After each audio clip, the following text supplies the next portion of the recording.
x plus one upon x अगर 1 के बराबर है तो आप बताओ इसकी वैल्यू किसके बराबर होगी। अब देखो x plus one upon x जब भी 1 होगा तो ये ध्यान रखना कि एक्स क्यूब तुम्हारा -1 होता है। ये बात ध्यान है, रहेगी कि भूल जाओगे? मत भूलना।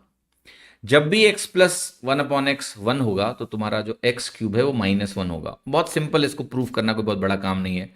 आप एक्स इसको अगर लिखेंगे तो ये कुछ ऐसा लिखा जाएगा, और फिर आप दोनों साइड x -1 से अगर गुणा कर दो, मतलब x प्लस 1 से गुणा कर दो तो कुछ ऐसा बन जाता है। ये 0 से गुणा होकर 0 बनेगा तो एक्स क्यूब -1 बन जाता है, एक्स क्यूब प्लस 1 बन जाता है, उसी का फैक्टराइजेशन है, इसलिए एक्स क्यूब -1 होता है।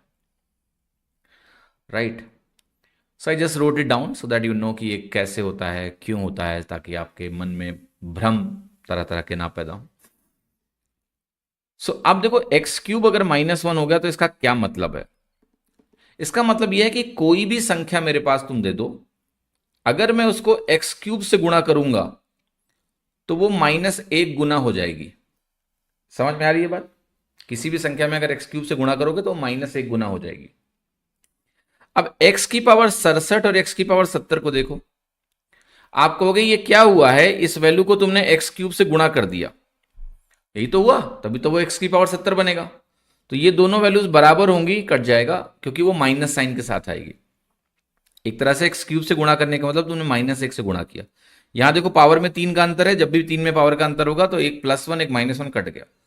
ठीक है, यहां देखो एक्स की पावर 100 है और यहां एक्स की पावर 106 है, पावर 6 से बढ़ गया, एक्स की पावर 6 +1 होगा, यानी ये दोनों बराबर हैं, प्लस एक प्लस के साथ एक माइनस के साथ एक कट गया, तो आंसर क्या आ गया? 5। 5 आंसर हो गया सी। ठीक है, इज इट क्लियर और not clear? It must be clear that answer is going to be C, 5।